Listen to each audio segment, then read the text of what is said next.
मित्रों, भगवान श्री कृष्ण ने जन्म मथुरा में लिया, पले बड़े वो गोकुल में, और राज उन्होंने द्वारका पर किया।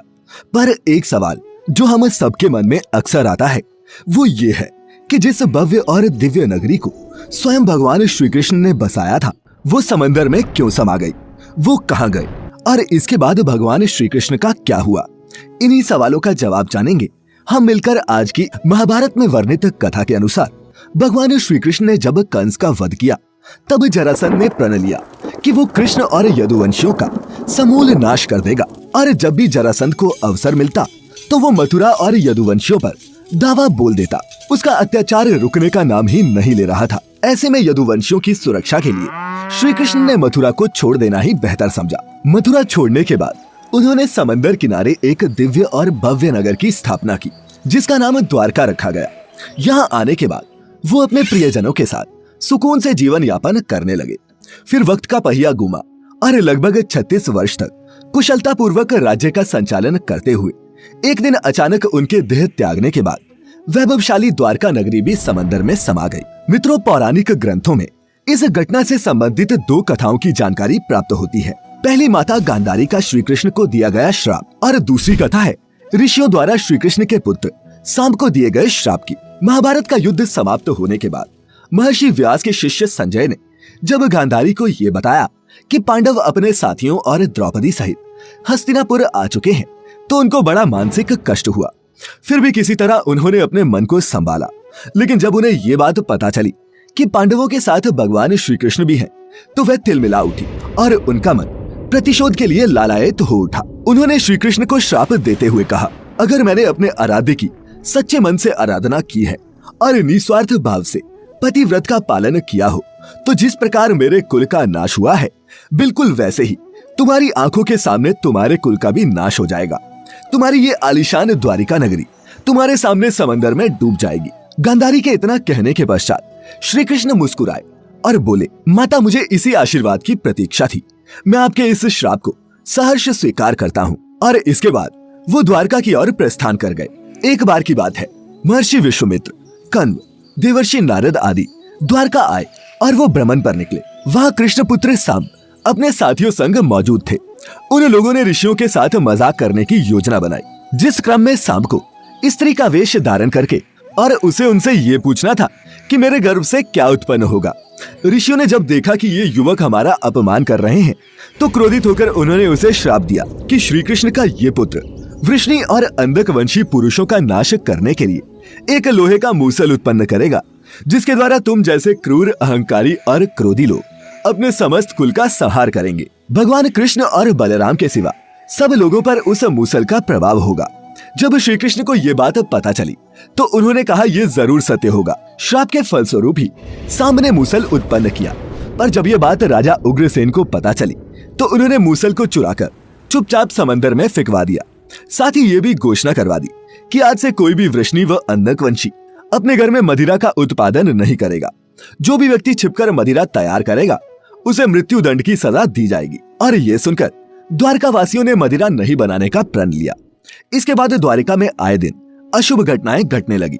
कभी तेज आंधी आती तो कभी तेज तूफान। चूहों की संख्या अचानक से इतनी ज्यादा बढ़ गई कि मनुष्यों से ज्यादा चूहे दिखने लगे और सोते हुए मनुष्यों के बाल और नाखूनों तक को कुतरने लगे। सारस उल्लुओं की और बकरे गीदड़ों की आवाज निकालने लगे। पूरी द्वारिका नगरी में अजीब सी घटनाएं घटित होने लगी। गायों के पेट से गधे, कुतियों से बिलाव और नेवलियों के गर्भ से चूहे पैदा होने लगे।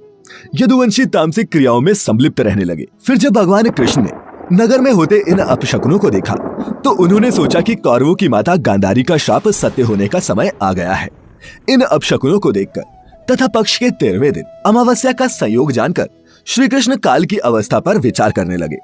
उन्होंने देखा कि इस समय वैसा ही योग बन रहा है जैसा महाभारत के युद्ध के समय बना था। और फिर गांधारी के श्राप को सत्य करने के उद्देश्य से श्री कृष्ण ने यदुवंशियों को तीर्थ यात्रा करने की आज्ञा दी। भगवान कृष्ण की आज्ञा से सभी राजवंशी समंदर के तट पर प्रभास तीर्थ आकर निवास करने लगे। प्रभास तीर्थ में रहते हुए एक दिन जब अंधक व वृष्णिवंशी आपस में वार्तालाप कर रहे थे तभी सात्यकी ने आवेश में आकर कृतवर्मा का उपहास और अनादर कर दिया। कृतवर्मा ने भी कुछ ऐसे शब्द मुख से निकाल दिए जिनसे सात्यकी का क्रोध 7वें आसमान पर पहुंच गया और उसने कृतवर्मा का वध कर दिया। ये देख अंधक वंशियों ने सात्यकी को चारों ओर से घेर लिया और उन पर आक्रमण कर दिया। इस दृश्य को देखकर श्री कृष्ण के पुत्र प्रद्युम्न उनकी सहायता के लिए दौड़े। सात्यकी और प्रद्युम्न अकेले ही मोर्चा संभाल रहे थे, लेकिन अंधक वंशियों की संख्या अधिक होने के कारण उन्हें पराजय का सामना करना पड़ा और अंत में वो उनके हाथों मारे गए। अपने पुत्रों की मृत्यु से श्री कृष्ण को अत्यधिक क्रोध आया और उन्होंने एक मुट्ठी घास उखाड़ ली। जैसे ही घास हाथ में आती वह लोहे का मूसल बन जाती। मित्रों, ऋषियों द्वारा दिए गए श्राप के कारण ही ऐसा हो रहा था। मूसल इतना ज्यादा शक्तिशाली था कि उसके एक ही वार से किसी का वध हो सकता था और इस प्रकार यदुवंशी आपस में ही युद्ध करके मरने लगे। श्री कृष्ण के देखते ही देखते साम, चारुदेशन, अनिरुद्ध और गद की मृत्यु हो गई। इसके बाद श्री कृष्ण का रौद्र रूप देखने को मिला और उन्होंने सभी सूरमाओं का वध कर डाला। अंत में श्री कृष्ण और उनके सारथी दारुक ही शेष बचे। भगवान कृष्ण ने दारुक से कहा, तुम इसी क्षण हस्तिनापुर जाओ और अर्जुन को सारी घटना विस्तार से बताकर उसको यहाँ ले आओ। दारुक ने उनकी आज्ञा का पालन भी किया। इसके बाद श्री कृष्ण बलराम को उसी स्थान पर रहने के लिए कहकर अपने महल वापस लौट आए और पिता वसुदेव को सारी घटना से अवगत कराया, जिसको सुनकर उन्हें बहुत दुख हुआ। श्री कृष्ण ने अपने पिता से बोला कि जब तक अर्जुन नहीं आ रहा तब तक स्त्रियों की रक्षा का दायित्व आप संभालिए, क्योंकि वन में बलराम प्रतीक्षारत है। मैं उन्हीं के पास जा रहा हूँ। नगर में स्त्रियों की चीख पुकार मचनी शुरू हो गई। ऐसे में श्री कृष्ण ने स्त्रियों को सांत्वना देते हुए कहा कि घबराइए मत, अर्जुन आने वाले हैं और वे सब संभाल लेंगे। इतना कहकर वे वन की ओर चल पड़े। जब कृष्ण वन में पहुंचे तो देखा कि बलराम जी समाधि में लीन हैं। अचानक ही उनके मुख से एक सफेद रंग का सर्प निकला और समंदर की ओर चला गया। मित्रों, वो कोई सामान्य सर्प नहीं था, क्योंकि उसके हजारों मस्तक थे। और इतना ही नहीं, समुद्र ने स्वयं प्रकट होकर उस शेषनाग का अभिवादन किया। कुछ ही देर में बलराम ने अपने शरीर को त्याग दिया। श्री कृष्ण उस सूने वन में अकेले विचरण करते हुए गांधारी के श्राप के बारे में चिंतन करने लगे और अपनी इंद्रियों को संयमित करते हुए महायोग की अवस्था में धरती पर लेट गए। तभी जरा नामक एक शिकारी अपने शिकार की तलाश में वहां आ पहुंचा। दूर से उसे लगा कि वहां कोई हिरन है और उसने बाण चला दिया, परंतु जब वह अपने शिकार को पकड़ने के लिए आगे बढ़ा तो वहां श्री कृष्ण थे। ये देखकर उसे बड़ा पछतावा हुआ। भगवान ने उस शिकारी को आश्वासन दिया और स्वयं परम धाम चले गए, जहाँ कई मुनि और देवताओं ने उनका भव्य स्वागत किया। फिर वो शिकारी हस्तिनापुर गया और पांडवों को पूरी घटना की जानकारी दी, जिसे सुनकर पांडव बड़े दुखी हुए। दूसरी तरफ अर्जुन भी द्वारका पहुंच गए थे। वहां की स्थिति देखकर उनके मन को बड़ा क्षोभ हुआ। श्री कृष्ण की रानियों ने जब अर्जुन को देखा तो उनकी आंखों से भी अश्रु की धारा निकल पड़ी। इस दृश्य को देखकर अर्जुन की आंखें भी नम हो गई। वहां का पूरा माहौल ही शोकमय हो गया।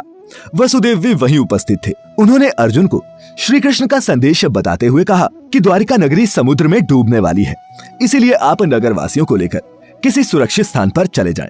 वसुदेव जी की बातें सुनकर अर्जुन ने दारुक से सभी मंत्रियों को बुलाने के लिए कहा। मंत्रियों के आते ही अर्जुन ने कहा कि मैं सभी नगरवासियों को यहाँ से इंद्रप्रस्थ ले जाऊंगा, क्योंकि शीघ्र ही इस नगरी को समंदर अपने में समा लेगा। इसके बाद सभी मंत्री तुरंत अर्जुन की आज्ञा के पालन में जुट गए। अर्जुन ने वह रात श्री कृष्ण के महल में ही बिताई। अगली सुबह श्री कृष्ण के पिता वसुदेव जी ने भी प्राण त्याग दिए। अर्जुन ने विधि विधान से उनका अंतिम संस्कार किया। वसुदेव जी की पत्नी देवकी, भद्रा, रोहिणी व मदिरा भी चिता पर बैठकर सती हो गई। इसके बाद अर्जुन ने प्रवास तीर्थ में मारे गए समस्त यदुवंशियों का भी अंतिम संस्कार किया। 7वें दिन अर्जुन श्री कृष्ण के परिजनों तथा सभी नगरवासियों को साथ लेकर इंद्रप्रस्थ की ओर चल दिए। उन्हें सभी के जाते ही द्वारका नगरी समंदर में डूब गई। इस दृश्य ने सभी को आश्चर्य में डाल दिया था। और मित्रों, इस प्रकार सोने से सजी द्वारका नगरी समंदर में डूब गई। मित्रों, आज भी सनातन धर्म के इस समृद्ध और संपन्न प्रतीक के कई साक्ष्य वक्त वक्त पर सामने आते रहते हैं। द हिंदू की एक रिपोर्ट के मुताबिक 1963 में सबसे पहले द्वारका नगरी का एक्सकवेशन दक्कन कॉलेज पुणे के डिपार्टमेंट ऑफ आर्कियोलॉजी और गुजरात सरकार ने मिलकर किया था। इस दौरान करीब 3000 साल पुराने बर्तन मिले थे। इसके बाद आर्कियोलॉजिकल सर्वे ऑफ इंडिया की अंडर वाटर आर्कियोलॉजिकल विंग को समंदर में कुछ तांबे के सिक्के और ग्रेनाइट स्ट्रक्चर भी मिले थे, जिसके बाद ये पूरा नगर भी खोज लिया गया। तो मित्रों, उम्मीद करते हैं कि आपको हमारी आज की ये कथा कि द्वारका नगरी समंदर में कैसे डूबी ये पसंद आई होगी। आपसे निवेदन है कि वीडियो को लाइक करने के साथ साथ इसे अपने मित्रों और सगे संबंधियों के साथ शेयर